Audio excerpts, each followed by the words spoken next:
What the hell had just happened? I've been recording for more than 10 minutes and my computer decided that's my time to go. So apparently I'm redoing this part.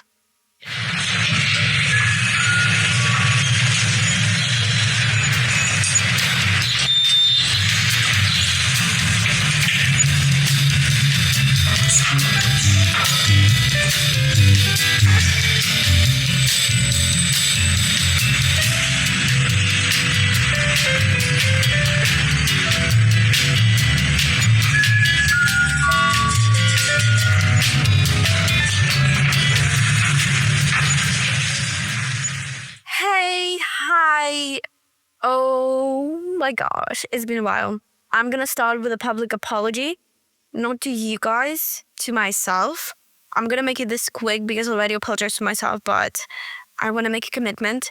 I'm very, very sorry to myself that I made a promise that I'm going to post a very exciting podcast episode that I've genuinely been excited for since autumn 2025. I've had it in my mind. I decided that I want to do a high quality podcast and I want to try out new techniques in podcasting. So I'm going to dedicate 1 week for research and 1 week for filming. I'm very sorry that I did not keep the promise and I got caught up with my mocks and in general life got in the way, even though I hate this excuse and I know it sounds like an excuse and it is genuinely an excuse because I didn't keep myself accountable and I'm sorry and I broke my self-trust, which is beyond bad, and I am one of all the people don't want to break my own trust. I understand when people betray people, but I don't want to betray myself and I want to have a very trustworthy relationship with myself and make sure that I can trust myself and have that security when I say to myself, I want to do this or I plan to do this or I promise I'm going to do this. I want to make sure that I keep the promise every single time. So today is the day of the most leveled up yap session ever you could have been expecting from me, because I'm genuinely been yapping about 3 topics that's been on my mind: fame, shame, and sexuality. So excited. I don't have anything else to say for except that I just feel guilty for taking so long with the podcast, that episode that I was supposed to kind of release or record this week, whatever. I'm still not done with the research. So I thought that 2026 is not going to be the year of me being perfect. And if I am being perfect, which I'm really trying to be with this podcast episode, I'm going to release stuff on the side while continue working on the research because I want to give a very round, expanded argument and I need more time because I did not keep myself accountable. My bad. I'm sorry. My past self. I'm here. I'm back. Podcasting makes me feel great and I know this fact and I'm back. This is the most important thing. I'm back and more to be expected. In a very short way, I'm going to tell you the story of what had happened recently because I already told this, but then my computer decided that I should tell it again. So I received more than 5 emails from AI pretending to be real people asking to collab with me on my podcast episode or just in general on my podcast, giving me praises on the kind of topics I've been covering, the kind of techniques I'm using, blah, blah, blah. And this experience got me very excited. But before I could realize that the emails are obviously fraud, I had a very short but distinct feeling of I don't want this to be a moment in my podcasting career or whatever I want to label it as the moment where my aka fame began. I feel like all creators have that. I mean, I don't know. Maybe that's just a romanticized moment of it. But I think when you are really working hard to achieve something, you always have this one distinct moment that defines it. At least I had something like this similar in the past. I definitely had. So even though obviously it's such a long journey, you do as a creator, as an artist, as a human being, as a whatever. I think everyone has that. You just have this specific moment that you identify with a certain journey you took upon yourself. And I thought in that moment of me opening the email, reading the email, and before realizing that it's a spam, that it should have been in my spam folder and why is it not there, I just had this like, I don't want it to be like when people discover me, how people discover me. Because my first reaction to the thought was, you're self-sabotaging. What do you mean? What do you mean you've been working so hard on this podcast, even though it's been just 2 years, a year? I think it's been 2 years now. And you are having such a great opportunity. Obviously, it was a fraud, but in that second when I thought it was a real opportunity, what do you mean you don't want this like to happen? And it's one thing if that was self-sabotage, like I would understand. But for a moment, I was so convinced that it's not. When I thought it's self-sabotage, the immediate thought was, no, it's not. I was really scared I'm that kind of person. And it's not like there's anything wrong with those kind of people, but I thought I was that kind of person who just wanted to live life quietly and didn't want to get involved and just wanted to like have a hobby, a side hustle, and live on a farm. Obviously, this sounds like a bad association, and genuinely, like it is in my head. I don't know what there is about living a quiet life that is triggering to me. So let's summarize. The problem is not in the idea of a quiet life. The problem isn't me. I think it's because I've always felt like I want to. Why do I sound like I'm ashamed? I've always felt that I'm meant for something big. I've always been striving towards something big. I know that my ambitions, my knowledge, my everything that I've been working so hard for are meant for something big, and I want to achieve it and I will achieve it. But why in that moment I had the I don't want this to be real, like I don't want yet. And also, did I have the yet part? Because if I did have the yet part, that it kind of explains maybe a subconscious me talking to myself and rationalizing the idea, or rather having this concept in mind that only now, only in 2026, I let go of the idea that I have to create for others. And I'm being vulnerable in this podcast by exposing my true personality, my true self, and focusing on pure production and exploring the ideas that I like, exploring different ways of communicating, doing your research beforehand, not doing beforehand, freestyling as I go, or having something prepped. And maybe my subconscious is telling me that if this is the time that I will blow up, it will be unfortunate because then it would distract me from my journey of self-discovery, not just self-discovery as an artist, as a podcast maker, but as a person whose identity is obviously underdeveloped. Hello, am I in my 50s? I think only in my 50s I will be able to properly say who I am as a person, but that's not the topic. But anyways, podcast is obviously a way of self-expression. Like the topics that I'm choosing are a direct reflection of my soul.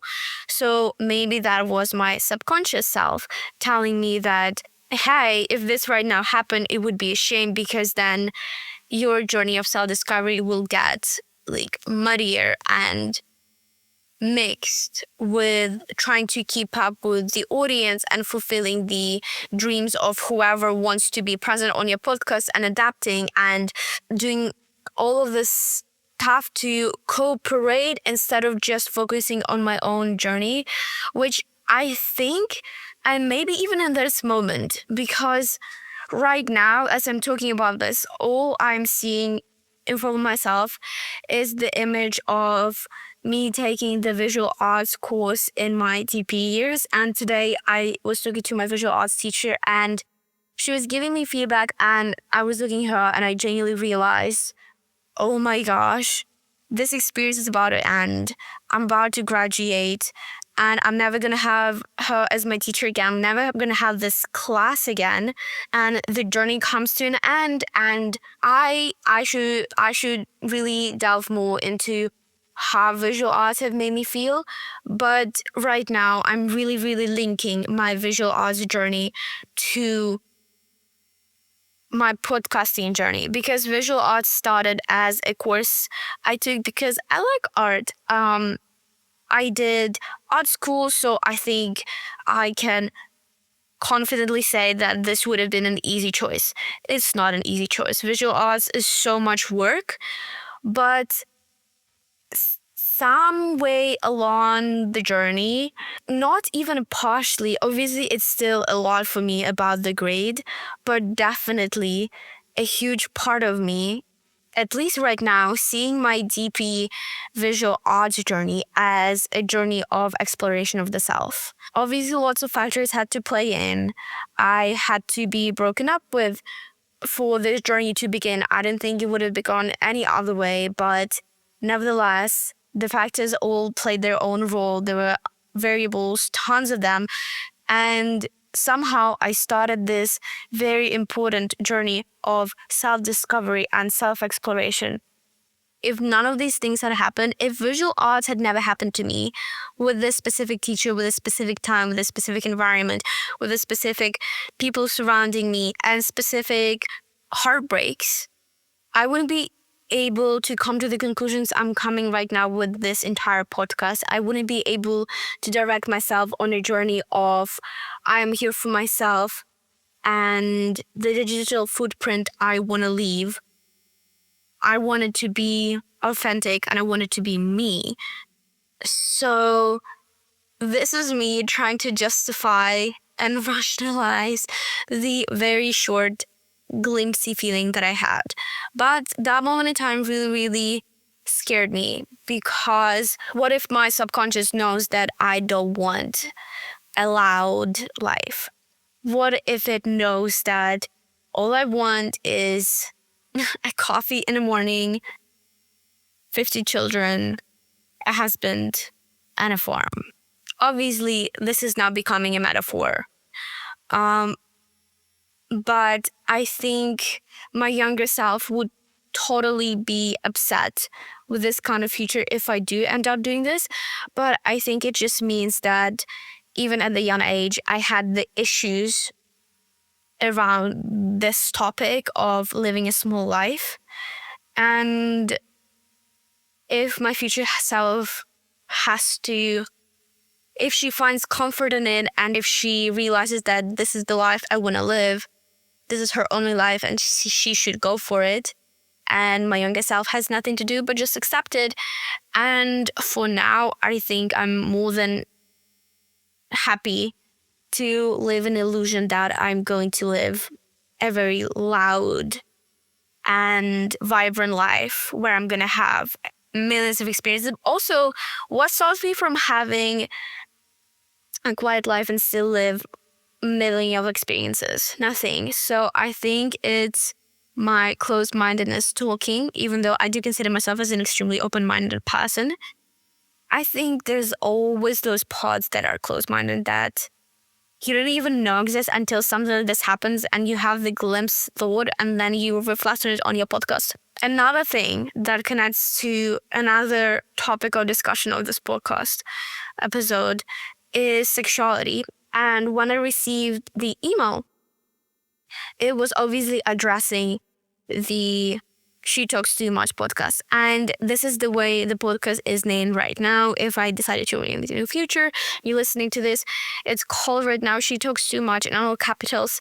And the double O in two is basically bracket, dot, bracket, bracket, dot, bracket, but the dot is centered in the middle of the two brackets. So it looks like a boob, basically. It looks like two boobs in two. Don't know how specific that was. And when I came up with that, I was like, oh my gosh, wait, is this offensive? And my best friend was like, no, I think it's funny. I think it's kind of like authentic to you. It's good. And when I came up with it, I had in mind a podcaster, a girl who's podcasting, and she was getting a complaint, like a hater comment that said she talks too much, which I thought was so funny. And the girls thought the same thing. She was like, "What do you mean I talk too much? This is literally my podcast." And I thought this is hilarious. So this is the irony that I wanted to take in here. And right now, I think I am really embracing the idea that I do talk too much, that I am a yapper girl. So I thought this comes out nicely. And then the boob thingy. I don't know how I even came up with that. I think I saw something similar, or it just like the pattern came to me. But I thought, oh yeah, I'm a very sexual creature. Why not? I'm not ashamed of it, and let's do it.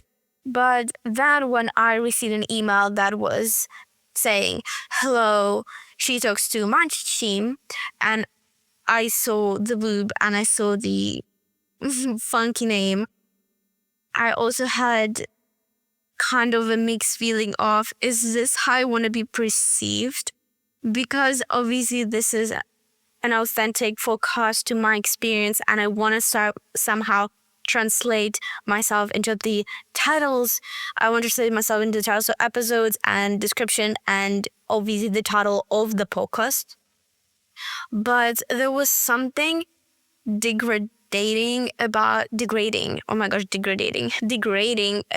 being perceived as sexual from the first thing that the viewer sees as aka your podcast name.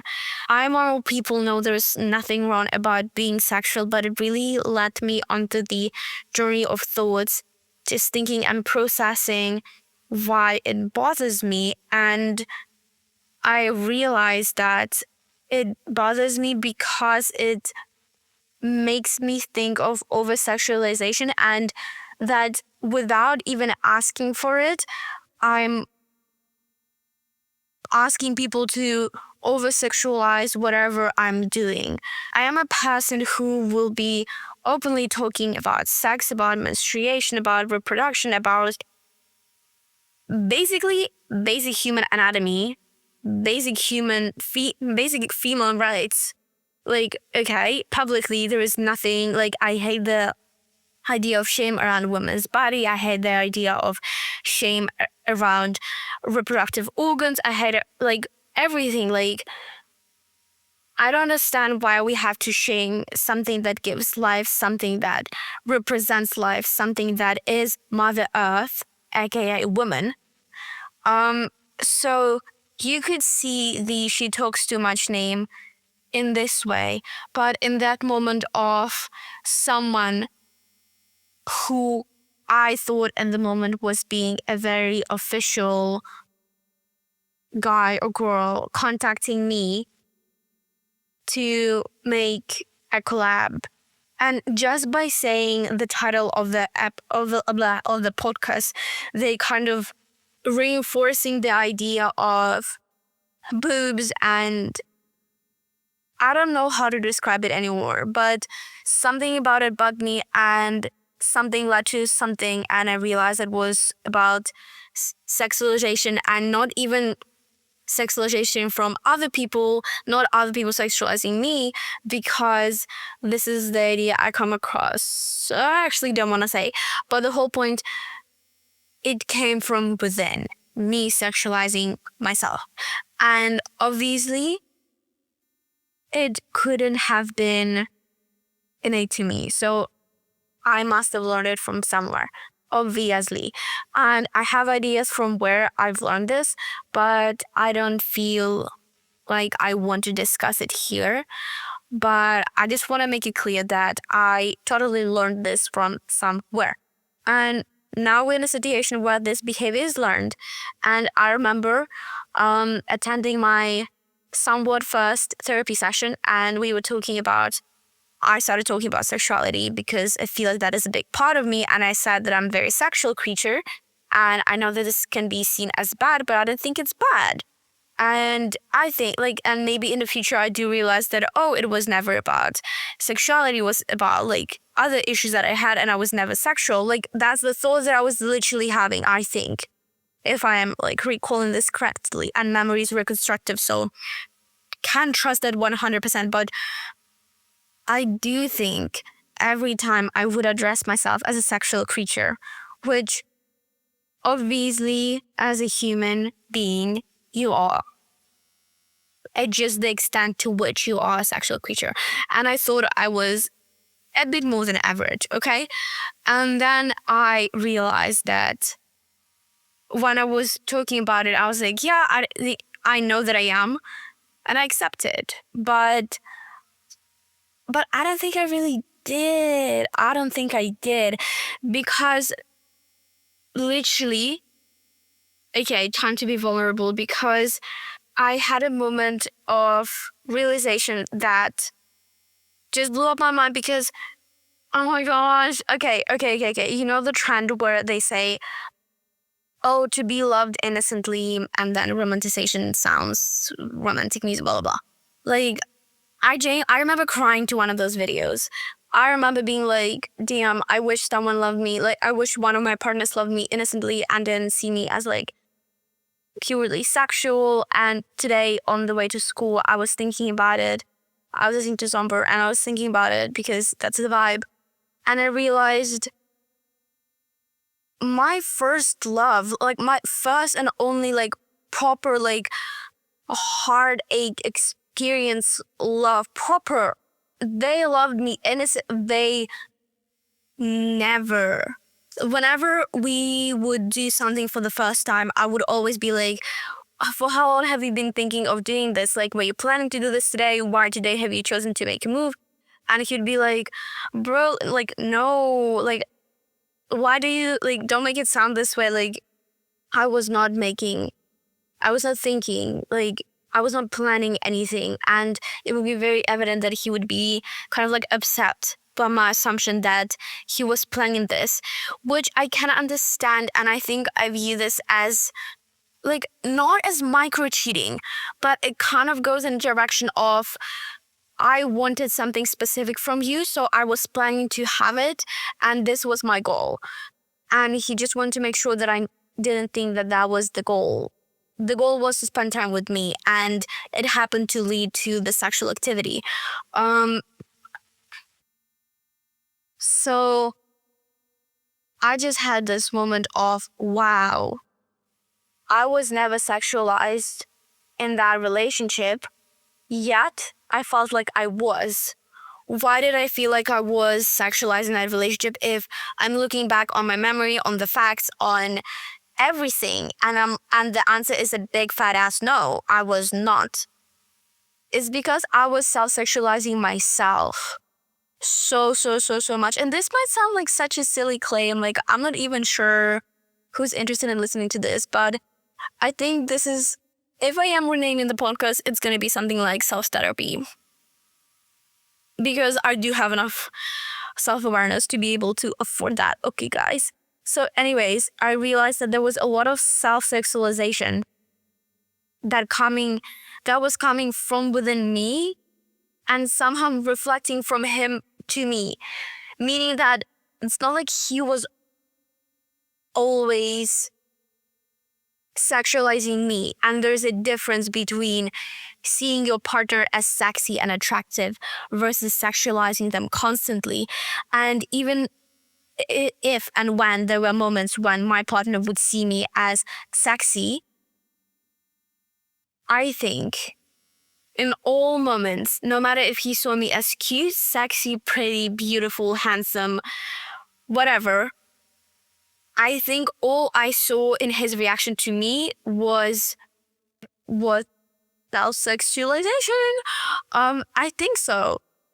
Or either he saw I radiated the energy of how much being sexy is important to me, being sexual is important to me, that he radiated the same energy of praise being targeted towards indulging into my self-sexualization. But I cannot say with confidence that I was sexualized by them. Or was I? I'm not sure, but in that moment of realization, I really was like, hey, a lot of it was coming from within, because till some point in my life, I did think that the first thing people noticed about me was my body, not how smart I am, not how ambitious I am, not how pretty I am, how cute I am, not how my face looked like, not what my hair looked like, but my body and whatever is going on there, which is a very sad thought because when I was having those thoughts, I was still a kid. I was a child. I'm still a child. In the moments, we're going even more vulnerable, but in the moments of soul pleasuring, I also discovered this thing of expecting things from myself. I would genuinely find as a red flag if a guy was expecting a same thing. Like, what do you mean I just got so vulnerable with myself that I'm literally crying in bed and I'm kind of forcing myself to continue the solo session even though, or like, I'm saying to myself, I'm just gonna try to be gentle with myself, and if I want to do it, I'm gonna do it. If I'm not gonna do it, I'm not gonna force myself. But all my lust and my mind is telling me is that like, let's just do it. Like, what's the point? Like, in and out, it's fine. Like, if a guy was telling that, if I was vulnerable with a guy, and he would be telling me this bullshit, first of all, my esteem would drop. Second of all, so fucking toxic. So why the hell do I allow myself to override my own emotions, to dismiss my vulnerability, dismiss my sadness, dismiss my feelings, and prioritize the idea of, I want to say lust, but I'm not sure if that's the right word to use at the moment, but there would be a very high focus on the idea of pleasure that my body can give me and me using it against myself, because I do find orgasm a very sacred and spiritual experience, and especially in women. So why am I using it in a very capitalistic sense? I'm exploiting it instead of nurturing it and making sure there's an pre-care and aftercare, and I'm really listening to my body, and this is a way for me to reconnect with my body. No, instead I'm using it to fulfill my own delusions about self-sexualization, and this is very, very scary thought.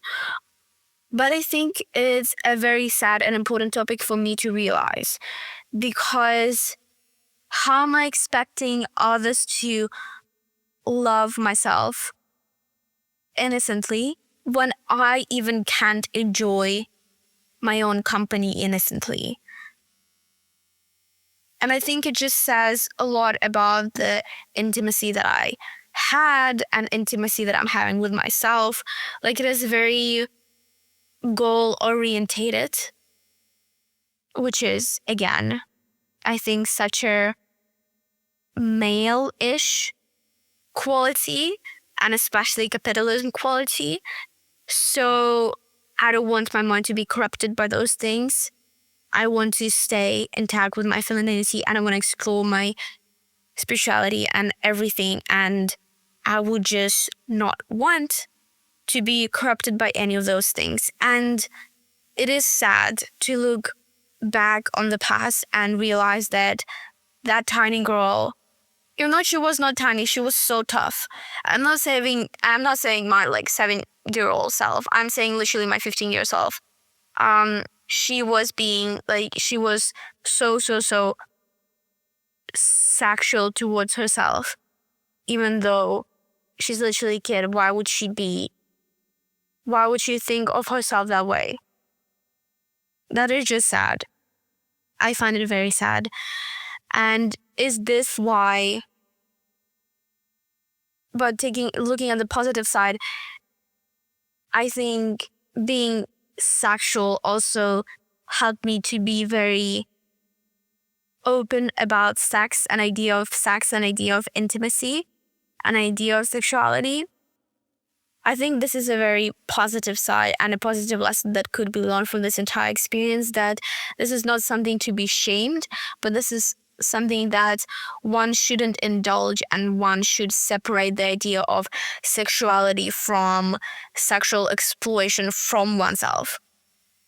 Because the concept was learned and then the concept was indulged by myself over and over again for me to develop a strong pattern of viewing myself sexually as the first thing that comes onto my mind when I think of myself. And this sounds like a little bit of black and white thinking. I think I'm very exaggerating the part. Like, I'm only seeing myself as a sex object. Obviously, I don't. And I think there is obviously a truth to it, because it is important to nurture your sexuality. I don't know what those words mean, though. Until now, until probably exploring this topic, I don't think I knew what these words mean.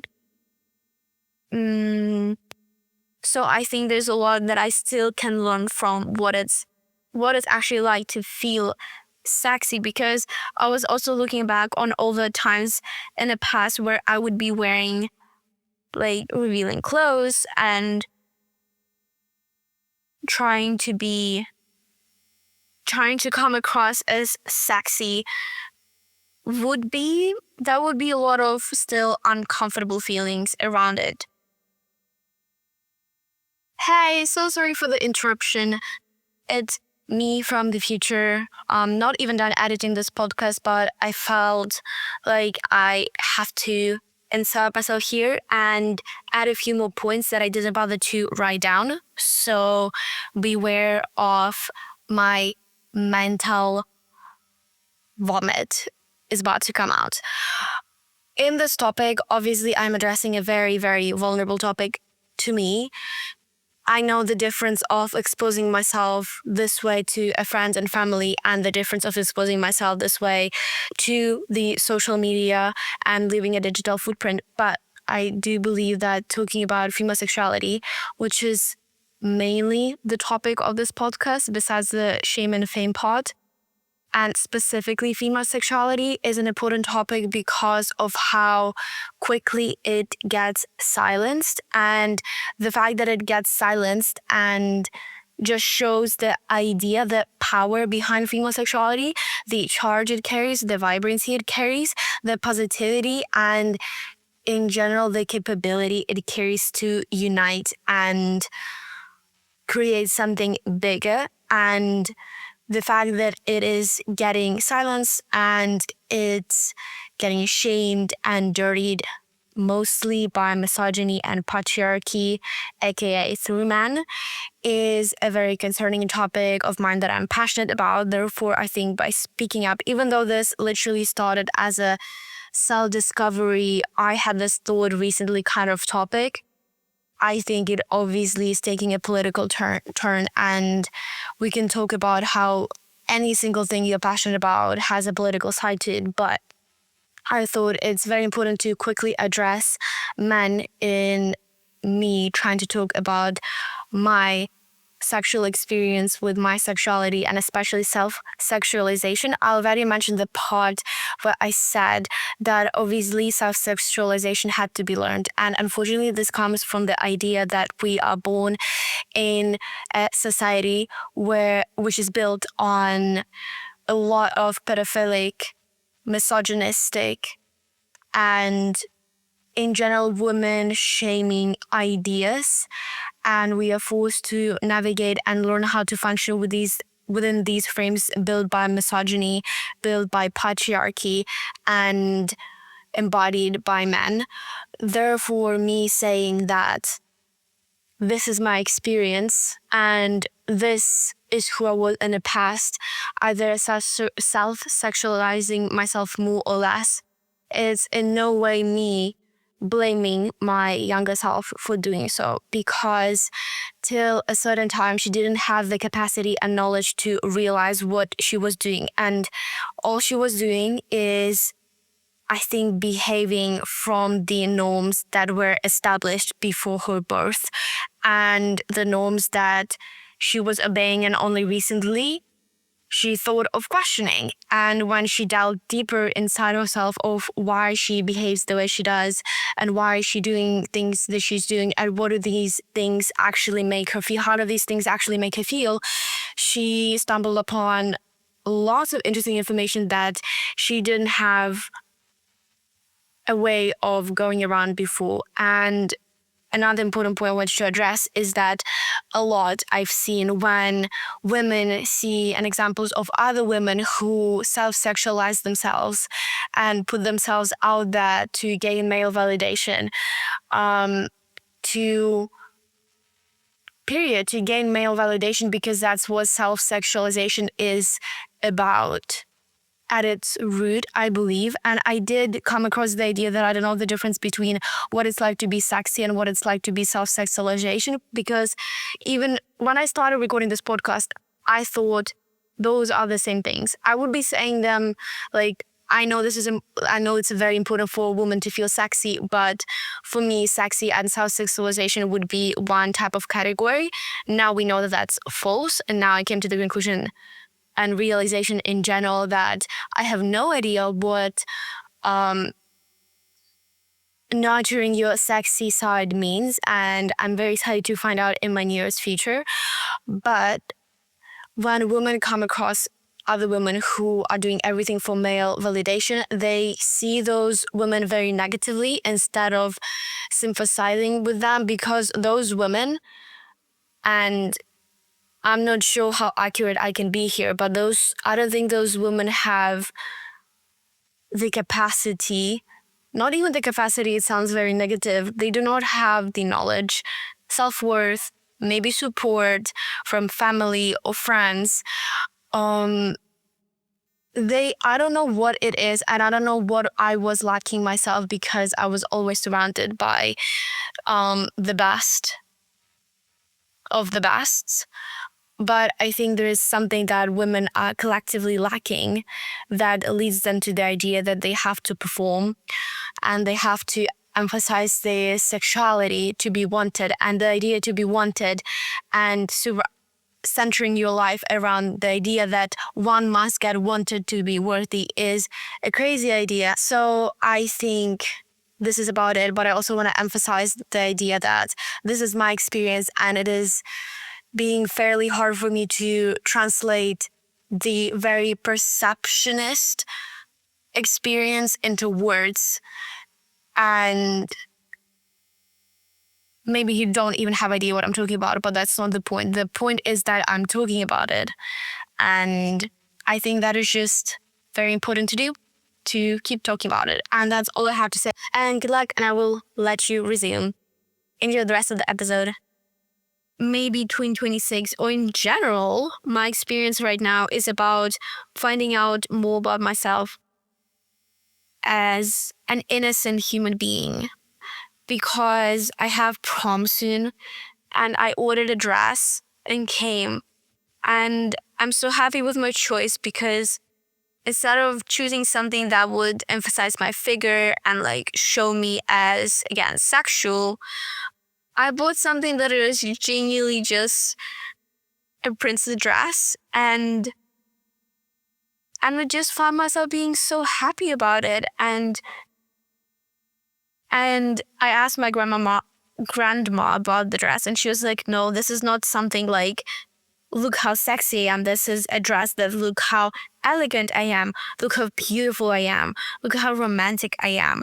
Look how smart I am. Look how like anything but sexy, and that felt right. So I'm gonna just center myself around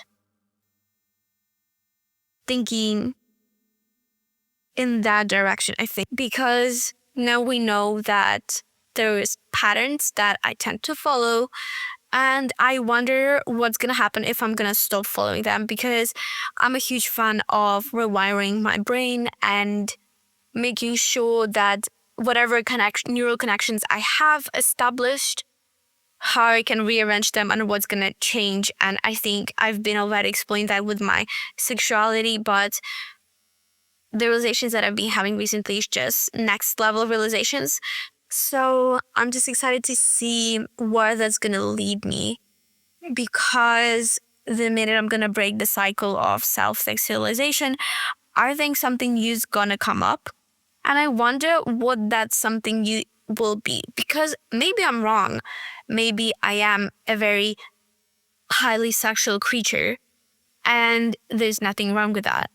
But as I said, there's a difference between being highly sexual and constantly sexualizing yourself. And maybe I'm gonna learn a healthy way of perceiving myself. And we'll see.